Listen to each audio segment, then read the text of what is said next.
I know that beekeepers everywhere are really excited about what's in store over the next month, month and a half, because spring is going to be right around the corner, and I think we're all getting pretty excited about it. Hey everybody, David Burns, good to be with you today. Today I'm going to be talking about February tips in beekeeping. There's a lot going on in the month of February, whether you live in the deep south where it's warming up pretty quick, or you live way up north where it's still pretty cold. So I'm going to kind of present this in such a way where you can unravel what you're supposed to be doing in the month of February. But I want to tell you, I've got 8 tips for you today, 8 things to talk about. So let's get right into it. The first one is about the bees finally getting a chance to go to the bathroom. It's called defecating. Now the bees they don't really ever defecate in their hive, so they have to wait till some good weather to actually go out and fly and defecate. And what that means is you're likely to see spotting on the outside of your hive. They won't always fly far away because maybe it's a little cooler. And so they'll just circle the hive and they'll be flying above it, and yep, they'll poop right on top of your hive, or they'll defecate on the front of it as they're going in and out. And you'll see this bee poop sometimes on the front of your hive. Now, a lot of people know enough about dysentery to freak out. They're like, oh my gosh, I've got nosema. That used to be a big thing, and it still is, but it used to be a big concern that we had nosema when we saw bees defecating on the front of the hive. Now, the reason why we don't want to panic in February is because of the very reason that bees haven't been able to go potty, and now they can. They just can't hold it, or they choose not to hold it very long or far away from the hive. It gets on the hive. All right, so you're going to see bees defecating on your hive in the winter, coming out of winter like this, and hitting spring, warmer days. They're going to finally get a chance to clear their gut out. Keep in mind that it probably is not a nosema scenario. It's probably just them going to the bathroom. So don't panic over that when bees start getting a chance to fly. Now, should you do anything about it? I'm not too concerned about it because a good rain or two is going to clear it off the top and side of the hive. It's going to be okay. When I am concerned about it is when I see it inside the hive on the frames. Sometimes you be manipulating your frames and you'll see bee poop on your frames. Now that's not a good sign because it's rare to have bees do that. That can be a sign of nosema. Now, that's one thing I want you to be aware of. Don't panic if you see it. The second tip I want to share with you guys is when to do your inspection. This is really critical. Now, I've thought about it because I know a lot of you are watching from maybe different countries. You're watching from the deep south or way up in the far north. So we have a very different climate. So the best way that I can actually describe when to do your inspections, when to start opening your hive up, is by the temperature. So when we think of the temperature, we know that bees cluster around 50 degrees Fahrenheit or lower. And that means that we just don't want to get in there at all when the bees are clustering. But the other scenario is that the pupa actually can be damaged, the capped over pupa, if you pull a frame out in temperatures much below 60, 65, it can chill the brood and actually kill it. So that developing brood needs to be kept warm. It's like in an incubator. And so you kind of need to go outside, need to look at your thermometer, and you need to say, what's the high temperature today? Because I might want to do an inspection. And so you say, oh good, look, the high today, let's take me for example. The high today is 53 degrees Fahrenheit. Nope, not gonna be warm enough. I could do it, I could get away with it, but there's a reason I don't want to, and that's primarily not just the temperature. I don't want to accidentally kill my queen. It's too early to replace her. So you got to think about that too, right? So let's wait until the temperature gets about 60 to 65 degrees Fahrenheit. That's about 16 degrees Celsius. So wait until it warms up a little bit. And you may want to wait long enough to know that if you do kill your queen, you can buy one and have her replaced. But just make sure you don't start inspecting when it's so cold outside. Now, when you watch YouTube videos like mine or other people, you need to realize where they live. Like if you're watching a video of somebody way deep in the South, Florida, Mississippi, Alabama, Georgia, all the southern states, or maybe out west where it's warming up a little quicker, you may not be able to do what they're doing. So if you watch their video, you may not know what month it is or how warm it is when they're doing that inspection. It could be 43 degrees Fahrenheit where you live, but when you watch their video, it could be 74 where they live. So they have good temperatures to do an inspection. It's up to you to look at your thermometer, make sure it's going to be 60, 65 before you do an inspection. So hold your horses. If you're a little bit wanting to get out there like I am, just watch the thermometer. That'd be the best indication, not the date. It's not necessarily the calendar or what day it is. It's all about the temperature. It's a battle dealing with small hive beetle. And small hive beetle, if you have those as a problem in your area and you start being able to inspect your hive because it is above 60, 65, let's go after the beetles immediately because they overwintered with your bees. That's right. They overwinter in the cluster. They're fed by the bees actually. And so they're just ready to explode as the temperatures warm up. Let's get ahead of the 8 ball. Let's do something now. Okay, let's do something. Put some beetle traps in there, your swisher pads, whatever your technique is to controlling the small hive beetle. I have made videos about controlling small hive beetle. I'll leave a link in the description for that video. Now, one of the things that I'm doing this year, because I had such a problem last year, I'm using Grub X. This is not a paid promotion. It's just something I've found that other beekeepers said it's working good for them. And it's a Grub X that kills the grubs in the ground. And that means if you kind of disperse it, throw it out there, let the rain kind of work it into the soil, then every time a small hive beetle begins to reproduce and that small hive beetle larvae jumps into the ground to pupate, yeah, it's going to be killed by that Grub X. And it doesn't hurt the bees. And so that's a great way that you can think of 2 punches for the small hive beetle right now. Let's put some oil traps in there between the frames, swisher pads, whatever techniques you're using, and let's put some Grub X on the ground just in case some of them do get out of the hive and get down to the ground. Get ahead of your small hive beetles now. Don't let it pile up and let them multiply and become really just an infestation level that you can't control. Okay, so the tip is about the candy boards. We're coming out of winter, and so what I'm doing now is that I've looked at my, you can see here on my phone, I'll leave an image right here. This shows me that it's really not going to be warm enough for me to stop feeding my hard candy, Winter Be Kind, and start my liquid feed yet. I need temperatures well into the 50s consistently for many days to start feeding liquid. So here's the whole concept of feeding liquid to bees. They need to be able to defecate when they're eating that much, consuming that much, like 1-to-1 sugar water. I do feed them, but I'm going to wait until I can get warm days where they can fly significantly. So until then, I'm going to keep feeding them my Winter Be Kind.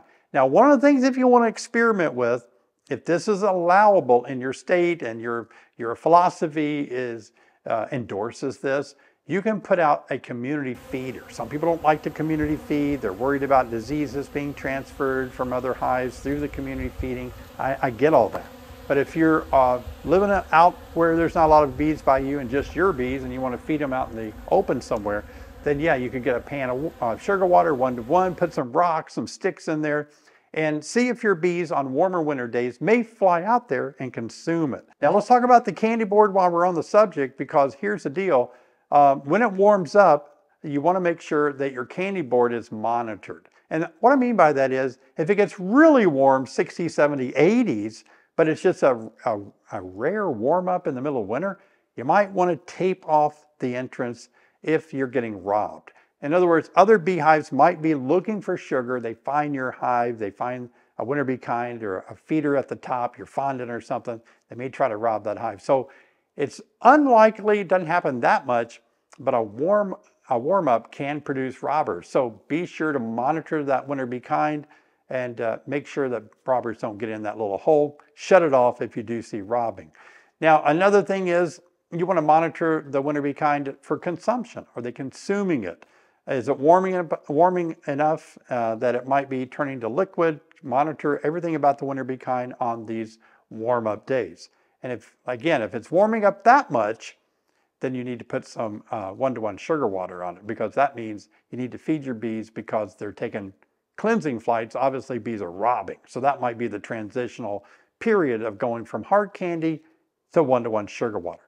If you gather what I'm saying is no hard scientific, facts or definite lines in the sand to be drawn, that's correct. It's hard to say exactly what you should do. It's up to us to say, I've got to watch what's going on. I've got to evaluate my temperature, got to evaluate what I should be feeding them based on what the bees are doing. So that's an important thing to learn as a citizen scientist. Now, the thing I want to talk to you is about cleaning out dead outs. Now, it's unfortunate when we have some hives that die, but when they do, the sooner that we can take care of this dead out, the least it's going to just kind of turn really bad and start smelling bad. Because as things warm up in the spring, if you've got a bunch of dead bees in your hive, they're going to rot, decompose, and smell bad. So what you want to do is go out there when it's still cold and you know they're all gone, is shake as many dead bees out of the frame. They probably died with their head stuck in the cells, their butts sticking out. That means they starved out. I know. You're probably saying, but there was honey next to them. There was honey above them. I know. The cluster, the bees were so small that they had to stay close together to stay warm. They couldn't get to all the food they had in there. It just means that you had too small of a colony, and they didn't make it to be big enough to expand out to where the food is. Nonetheless, you've got to clean them out. If you don't get them all out, you can try picking them out with tweezers. Get as many as you can by knocking the frame on a rock or the ground, and most of them will fall out. The ones that don't fall out, it's okay, because when you put your new package or nuke in there, what's going to happen is they'll clean out the rest of them. So you don't have to worry about it. In extreme cases, if you wait too long, some of the decomposing bees not only smell bad, but they get moldy, mildewy, and they get slimy. And in that case, if it's some brood that was capped over brood, for example, and it's real bad looking, slimy and yucky, sometimes you want to scrape that off down to the plastic foundation and let the bees rebuild that. It helps to add a little bit of wax when you scrape it off to let them rebuild it. Now, it's probably fine to use the hive again, the combs again, as long as your bees didn't have a disease such as American foul brood, European foul brood. You would have known that during the bee season. So if they just died out from low population in the winter, starvation, it's fine to use all that comb again. Don't worry about it. Just try to clean it up so it doesn't smell bad and get it stored away so that you can either leave it out in the fields, but be aware that if you leave it open, there's a chance that you're going to get mice in there, other critters, if it starts warming up before you put bees in it. So you may want to store it somewhere to keep that out till you're ready to put your bees in. Now, this thing I want to share with you is really a popular question among beekeepers here on my channel. And that is, what do I do with the wrap, David? I got my hives wrapped for winter, but now it's warming up. Should I take my wrap off? Should I leave it on? I don't know what to do, right? I get it. And I do a lot of teaching, and I've shared a lot about what to do with winter wraps. Now, you notice in my hives, I don't wrap my hives. My bees are quite capable of going through winter, large populations, and a lot of food and a good queen. Wrapping doesn't really save my hives, okay? In the case where you feel that it does, and you feel that it's really important to wrap your hives, and you did, now you're wondering if you should take it off. And here's the thing. If they're wrapped up really well, and you're showing the temperatures to be going up above 50 or 60 degrees for 3 or 4 days, I think it's advantageous to take it off. Because if you leave the wrap on, it's preventing the heat of the sun to hit the hive as well as it could. You know, most of our hives are 3/4 inch pine. So if you wrap them, it's going to protect from getting heat from the sun. It's working opposite for you now. And so we want to warm them up, get them moving, get them eating on the warm days, taking flights, cleansing flights and such. So sometimes by taking it off, it is beneficial. However, it's not worth it if it's only just a day or 2 or 3, you know, because you got to put it right back on, because here comes an Alberta clipper, temperature is going to drop, and we just don't know what's around the corner. I'm in Illinois, and we usually don't really get out of the woods of winter until late April. It can snow in April. I've had track meets when I was in school canceled in April because of snow. I had a bee class right here with a whole bunch of people here. Late March, heavy snow. They got trapped here in a heavy snowstorm late March, 6 weeks from now. So, you know, so don't throw that wrap away. You might need it. So let's don't get too excited unless you live in one of the areas where you know you're out of the woods of winter. Then you can start making better decisions about the wrap based on the future temperature. Now, the last tip I want to share with you for February tips is one that I'm really excited about. It's transitioning from a winter bee kind to a top feeder. And I think that's really critical, because What I do is I actually go to my calendar, and I like this. Let me show you this, because I actually start backdating. Now, this is really critical. I want to raise a lot of foragers for my early spring flowers, so I can get a lot of honey early in the year. My bees can grow faster with a larger foraging force as well. So if you're making nukes up, raising queens, splitting it all, got to have a lot of bees. How do you raise a lot of bees? You got to have a lot of foragers bringing resources in. And so the way that I do that is I go to the calendar, and let's say I go to the calendar and let's pick April the 15th. That's usually when my first big dandelion push shows up. Now it can be April the 1st if it's early. It can be April the 30th if spring is late. But around middle of April is a good target date for me. And so what I do is I take April the 15th on average, and I'll go back and see what day it is 42 days before April the 15th. So the reason I pick 42 days is because when the queen lays an egg, then it's going to be 21 days until the worker emerges. And then about on day 21, 22, 23, they go out foraging. So I pick 42 days. So if I can get my queen stimulated to lay eggs 42 days before the dandelions start really coming around, then I have a large foraging force of bees ready to go gather the spring nectar. And so I transition over to one of these Burns feeders that I created. Now this one is, I just took out of the hive. I actually overwintered with one of these on, and it was amazing to see what the bees did. I didn't feed them, I just left it open. But look at the propolis that they put. They didn't propolize where the sugar jar was. But I set these on the hive, transition off my winter bee kind, put these on the hive, and actually put my jars in here, and the bees are actually going to eat my sugar water 1-to-1. That's going to stimulate the whole hive to start raising more bees, and that's what gets me my bees of the foragers that I need. So I'm excited about that. That's going to be, if I do the math, and my dandelions start blooming on April the 15th, and I backdate it 42 days, that's roughly around March the 4th. So I've still got almost, at least 3 more weeks until I can start feeding my bees and get them ready to go foraging in the spring. But that's the way I transition. So where you live, it's going to be different. So you're going to have to kind of estimate when you're going to have your first major supply of nectar and pollen. Will it be maple trees, whatever it is where you live, then you're just going to pick that and backdate it 42 days and transition off of the hard winter bee kinds or your fondant, whatever you're doing to feed your bees. And that's when you're going to start feeding them 1-to-1 sugar water. And I suggest putting additives in there. You want to put your pollen additive, your protein substitute in there, amino bee booster, honeybee healthy, whatever you'd like to add. And actually, we sell the additives to add to that 1-to-1 sugar water to really pump those bees up in the spring. And that's going to help them create those foragers that they need.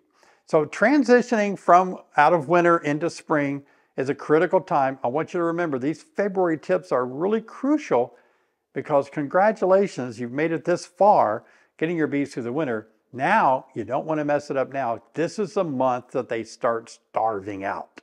It really is. The end of winter is when you see your bees start dying out. So we've got to keep feeding them, keep the winter bee kinds on there if it's still cold. If you can transition from in warmer climates, start feeding the liquid 1-to-1 to build them up. Now, if you want to see more about how to transition and use my feeder here, I've got a video right here that shows you exactly how to use it and mix it all up. It's good for spring or fall. I'll see you guys over there.